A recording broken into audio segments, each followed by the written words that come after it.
God is dead. God remains dead, and we have killed him.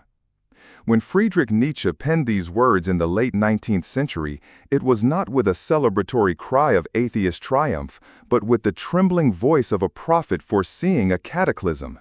He understood that this event, the slow erosion of an absolute foundation for meaning, morality, and purpose in the Western world, would unleash a shadow upon humanity, a shadow called nihilism. Welcome to Existential Psychology Insights. If you are compelled by the ideas that shape our world and our inner lives, I encourage you to subscribe to our channel as we journey together into the most profound questions of the human condition. Today, we are venturing into the heart of Nietzsche's prophecy. We will move beyond the shock value of his famous declaration to explore its deep existential implications for us here in the 21st century. What does it truly mean to live in a world after the death of God? And how do we confront the terrifying, yet ultimately liberating task of creating our own meaning in its wake? First, let's be clear about what Nietzsche meant. He wasn't making a simple theological claim about the existence or non-existence of a deity. He was making a cultural and psychological observation.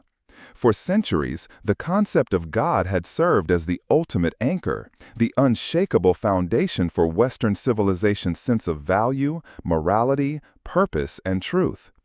It was the sun around which everything orbited. Nietzsche's pronouncement was that the belief in this foundation was dying. Science, reason, and critical inquiry had begun to unravel the celestial certainties, and he saw that without this central anchor, everything would be cast adrift. This casting adrift is the entry point into nihilism. Nihilism, in its most basic form, is the sense that life is without meaning, purpose, or intrinsic value. If there is no divine lawgiver, no cosmic plan, no ultimate judgment, then on what basis can we say that one action is good and another evil? On what basis can we claim that our struggles, our triumphs, our very existence have any significance at all? The ground beneath our feet dissolves, and we are left staring into what Nietzsche called the abyss. This is not a purely intellectual problem. It is a profound existential crisis. It manifests as apathy, a feeling of why bother? It can lead to a pervasive sense of despair, a cynicism that corrodes our ability to believe in anything, including ourselves. It is the feeling of being a character in a story with no plot, spoken by an indifferent author. Nietzsche foresaw two potential responses to this crisis. The first, and the one he most feared, was the rise of what he called the last man. The last man is the ultimate embodiment of passive nihilism. Confronted with the meaninglessness of the abyss, he does not despair, but instead shrugs. He seeks not greatness or meaning, but merely comfort and security. His world is one of small, fleeting pleasures, of trivial distractions, of avoiding all risk and all suffering. The last man says, we have invented happiness. But this happiness is a shallow, herd-like contentment devoid of any struggle, creativity, or ambition.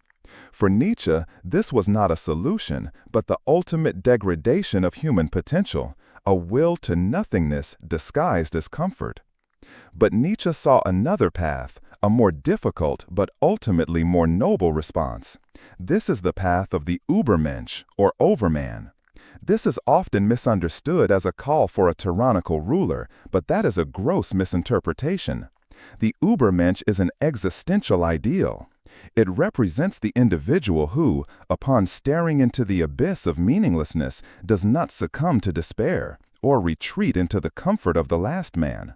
Instead, this individual says, if there are no preordained values, then I will become a creator of values. If there is no inherent meaning in the world, then I will give the world my meaning. This is the terrifying and liberating task that Nietzsche's prophecy places upon us. The death of God means that the ultimate responsibility for creating meaning and value now rests squarely upon our own shoulders. We can no longer look to the heavens, to ancient texts, or to unquestioned traditions for our moral compass or our life's purpose. We must forge them ourselves, out of the raw material of our own existence. This is a freedom that is almost unbearable in its weight. It requires an extraordinary level of self-awareness, courage, and authenticity.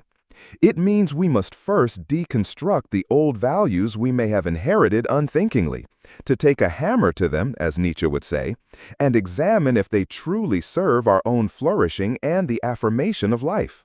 Then, through our choices, our actions, our commitments, and our passions, we must legislate new values for ourselves.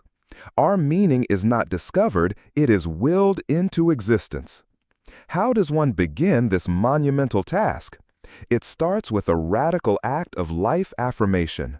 The Übermensch is one who can say yes to life in its entirety, with all its suffering, struggle, and chaos, as well as its joy and beauty. It is the ability to experience the worst of existence and still find it valuable enough to want to live it again and again, a concept Nietzsche called the eternal recurrence. This idea serves as the ultimate litmus test. Are you living a life that you would be willing to repeat for all eternity? If not, what must you change? From this affirmation flows self-overcoming. We must constantly strive to overcome our own limitations, our laziness, our herd instincts, our desire for simple comfort. We must embrace challenges, for it is in the overcoming of resistance that we feel our power and create our character. Finally, it requires us to live authentically, guided by our own consciously chosen values. This means our actions must become the expression of our deepest will. We become the artist, and our life becomes our masterpiece. The meaning of our life is the meaning we give it through the act of living it with intention, passion, and courage. Confronting Nietzsche's prophecy is not about adopting a gloomy or cynical worldview. On the contrary, it is about recognizing the immense opportunity that this crisis presents. The death of God frees us from being mere creations and elevates us to the status of creators. It challenges us to move beyond the passive nihilism of the last man and to embrace the active, life-affirming task of the Übermensch.